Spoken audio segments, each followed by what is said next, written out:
অনিয়ম দুর্নীতিতে বিপর্যস্ত শরিয়া ভিত্তিক ৫টি ব্যাংক একীভূত করে একটিতে রূপান্তরের যে উদ্যোগ নেওয়া হয়েছিল সেটির চূড়ান্ত রূপ দিতে পারেনি অন্তর্বর্তী সরকার। ঘোষণা দিয়েও সম্মিলিত ইসলামী ব্যাংক পিএলসি নামের এ ব্যাংকের কার্যক্রম আনুষ্ঠানিকভাবে উদ্বোধন করা যায়নি। এ ব্যাংকগুলোর কর্মীদের বড় অংশ একীভূতকরণের বিরুদ্ধে অবস্থান নিয়েছে। আমানত ফেরত না পাওয়ার শঙ্কা থেকে একীভূতকরণের বিরোধিতা করেছেন আমানতকারীরাও। আবার ব্যাংকগুলোর পুরনো বিনিয়োগকারীরাও একীভূতকরণের বিরুদ্ধে আদালতে যাচ্ছেন। এ পরিস্থিতিতে রাষ্ট্রীয় কোষাগার থেকে যোগান দেয়া অর্থে গঠিত দেশের বৃহৎ মূলধনের এ ব্যাংক টিকিয়ে রাখা বিএনপি সরকারের জন্য বড় চ্যালেঞ্জ হয়ে উঠতে পারে। সম্মিলিত ইসলামী ব্যাংক পিএলসির মূলধন হিসেবে এরই মধ্যে ২০,০০০ কোটি টাকার যোগান দিয়েছে সরকার। এ অর্থ থেকে ১০,০০০ কোটি টাকা সরকারের সুকুকে বিনিয়োগ করা হয়েছে।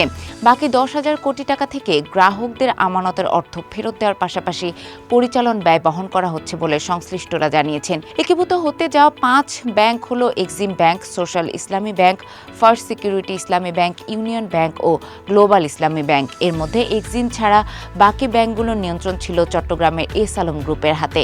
এই ব্যাংকগুলোতে ১৮,০০০-এর বেশি কর্মকর্তা কর্মচারী কর্মরত রয়েছেন। এসব কর্মীর বড় একটি অংশ চট্টগ্রামের। এ কর্মীরা ব্যাংকগুলোর একীভূতকরণের বিরোধিতা করে আসছেন। ৫ ব্যাংক একীভূতকরণের বিরোধিতা করছেন আমানতকারীরাও। এই ব্যাংকগুলোতে প্রায় ৭৫ লাখ গ্রাহকের ১,৬০,০০০ কোটি টাকার আমানত জমা রয়েছে, যার বড় অংশ ক্ষুদ্র আমানতকারীদের। ২০২৪ সালের আগস্টের পর থেকে এ ব্যাংকগুলোর আমানতকারীরা চাহিদা অনুযায়ী টাকা তুলতে পারছে না। আবার কেন্দ্রীয় ব্যাংকের পক্ষ থেকে আমানতের মুনাফার ওপর হেয়ার কাট নীতি আরোপ করা হয়েছে।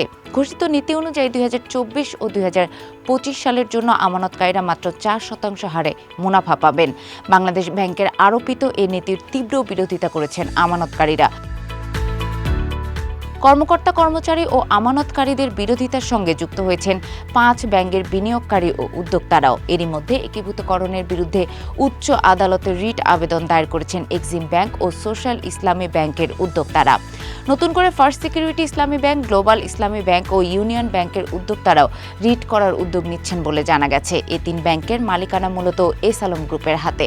আওয়ামী লীগের সময় প্রবল ক্ষমতাশীল এ গ্রুপের বিরুদ্ধে দেশের ব্যাংক ও আর্থিক খাত থেকে প্রায় ২ লাখ কোটি টাকা লোপাটের অভিযোগ রয়েছে।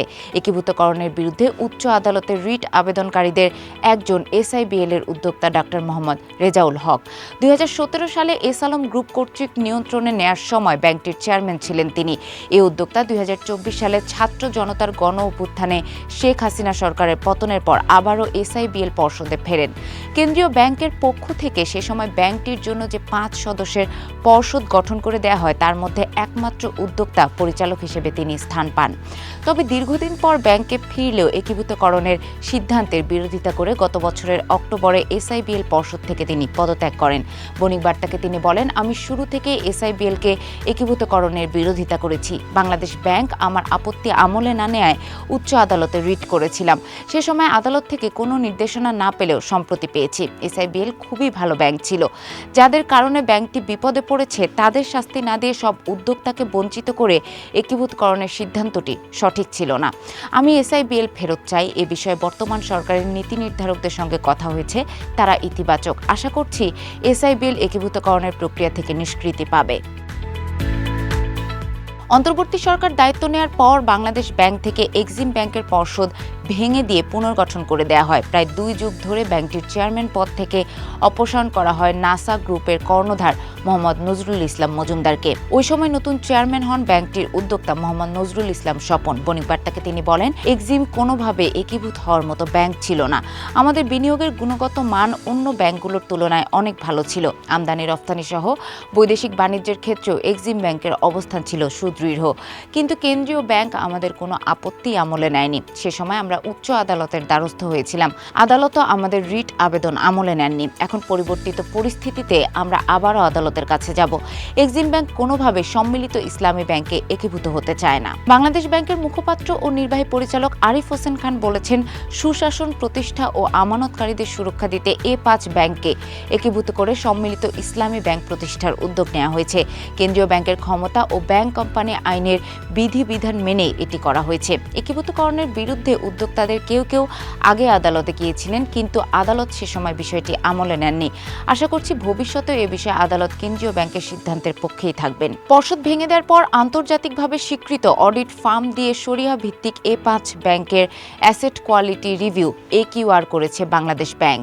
আর্নস্ট অ্যান্ড ইয়াং ও KPMG'র করা এই নিরীক্ষা প্রতিবেদনের তথ্য অনুযায়ী শরিয়া ভিত্তিক 5 ব্যাংকে জমা থাকা আমানতের পরিমাণ 1,58,606 কোটি টাকা, আর ব্যাংকগুলোর বিতরণকৃত ঋণ অর্থাৎ বিনিয়োগ স্থিতি 1,91,585 কোটি টাকা।